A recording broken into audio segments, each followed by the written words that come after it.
Hello darlings, ఇందాకే Retro movie చూసొచ్చిన the one Suriya. The one అనే టైటిల్ బానే ఉంది, కానీ ద లాస్ట్ చేసి పడేసింది సినిమా మొత్తం. అయితే అస్సలు నచ్చలేదు సినిమా. అసలు ఏం చూస్తున్నా అనేది అర్థం కాలేదు. లాస్ట్ క్లైమాక్స్లో ఒక చిన్న పాయింట్ ఆఫ్ స్టోరీ ఉంటుంది. అండమాన్ తర్వాత ఒక బ్లాక్ ఐలాండ్ ఉంటుంది, అక్కడ ఒక చిన్న స్టోరీ ఉంటుంది, దానికి కనెక్ట్ చేస్తారు సినిమా. లిటరల్లీ పాయింట్ లేకుండానే అక్కడికి సినిమా ఎట్లా వెళ్ళిపోయిందో అర్థం కాదు మనకు. ఫస్ట్ హాఫ్ అయితే చాలా బోరింగ్. ఫస్ట్ హాఫ్లో నచ్చిన ఒక లైన్ ఏంటంటే, ఒక్క చిన్న టైప్ ఆఫ్ క్లిప్ 2 minutes 1.5 నుంచి 2 minutes దాకా లిటరల్లీ సినిమా ఏంటంటే కట్ కాకుండా, మిడిల్లో కట్ కాకుండా, సీన్ కట్ కాకుండా కెమెరా మొత్తం మూమెంట్స్ అన్నీ ఒకటి సింగిల్ టేక్లో వేసినది. అది మాత్రం హ్యాట్స్ ఆఫ్ అసలు కార్తిక్ సుబ్బరాజ్కి. ఎట్లా అది రిహార్సల్స్ చేసి ఎట్లా చేసిండ్రో నాకైతే అర్థం కాలేదు.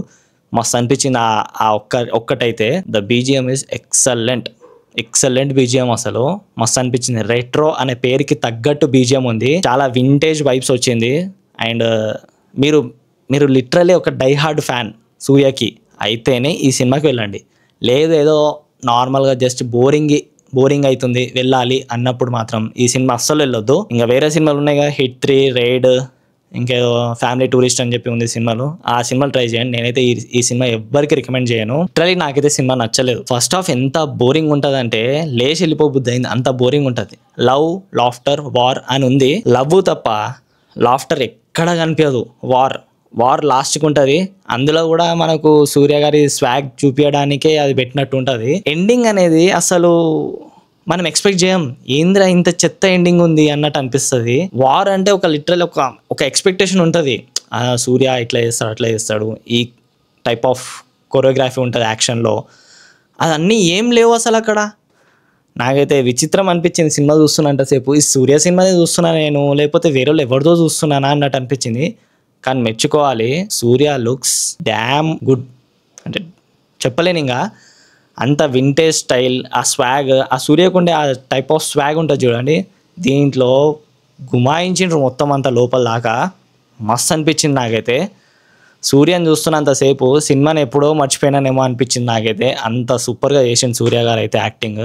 ఇంకా యాక్టింగ్లో అది వేరే అనుకొని, నడిపిన్ నాయకన్ అంటే అందుకే అంటారు ఆయనని. So that's the best thing. Songs అంటారా, అదే ఒక సాంగ్ ఉంది కదా పెళ్ళిలో, ఆ ఒక్క సాంగ్ తప్ప మిగతా ఏ సాంగ్స్ బాగుండదు. లాస్ట్కి ఏదైతే స్టోరీ వాళ్ళైతే ఇంప్లిమెంట్ చేసిండ్రో అది నాకైతే సెట్ కాలేదు, లిటరలీ సెట్ కాలేదు. ఇప్పుడు ఎవడన్నా చూసినా సరే ఏంద్రా ఈ స్టోరీ పట్టుకుని ఇంతసేపు లాగిండా అన్నట్టు అనిపిస్తుంది లిటరలీ. మనకు ఆ స్టోరీ మనకు లాస్ట్ ప్రీ క్లైమాక్స్లో చెప్తారు. ఫస్ట్ నుంచి లాస్ట్ దాకా జస్ట్ దానికోసమో మనం కూర్చున్నది అన్నట్టు అనిపిస్తుంది. కానీ మూవీలో ఏదైతే లవ్ యాంగిల్ చూపిస్తారో మస్తు నచ్చింది అబ్బా నాకైతే. లవ్ యాంగిల్ మాత్రం కరెక్ట్ సెట్ అయింది సూర్య గారికి. అండ్ పూజ యాక్టింగ్ అయితే ఆబ్వియస్లీ మీకు తెలిసిందే, అదే ఏడుపురు అవుతుంటుంది. కానీ సూర్య గారికి తగ్గ యాక్ట్రెస్ని తీసుకొని ఉంటే బాగుండే అనిపించింది. అదొక్కటి చిన్న మైనస్ పాయింట్ అనిపించింది. సంతోష్ నారాయణన్ బీజిఎం మ్యూజిక్ అయితే మస్తు అనిపించింది. అండ్ కార్తిక్ సుబ్బరాజ్ది లాస్ట్ మూవీ ఏదైతే జిగర్తాండా XX ఉందో అది నాకు నచ్చినట్టు అనిపించింది. జస్ట్ యావరేజ్ అనిపించింది అది మూవీ. అంటే ఏదో చేసి కూని వేసేసినట్టు అనిపించింది. హిట్ అయ్యే మూవీని ఫ్లాప్ చేసినట్టు అనిపించింది అదైతే. దానికన్నా ముందంటే మహాన్ అయితే బెస్ట్ ఫిలిం, అదైతే మస్తు అనిపించింది.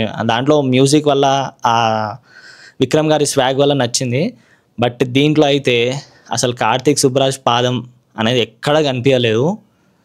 కొత్త డైరెక్టర్ సినిమా తీస్తున్నట్టు అనిపించింది. అండ్ సినిమాటోగ్రఫీ మాత్రం చాలా బాగుంది. ద వే సూర్య గారిని చూపిస్తారు చూడండి, అది ఎక్సలెంట్ అంతే. ఇక దానికన్నా మించి ఏం లేదు సినిమాలో. మ్యూజిక్ అయితే తొక్కనే, బీజిఎం అయితే super excellent. That's the review of retro Telugu, the one Suriya. Yes, I like him ma'am. So మన ఛానల్ని సబ్స్క్రైబ్, లైక్, షేర్ చేసుకోండి. సో ఇంకా హిట్ 3 ఉంది, అది కూడా తొందరగానే రివ్యూ చేసేసి పెట్టేస్తా. So bye darlings.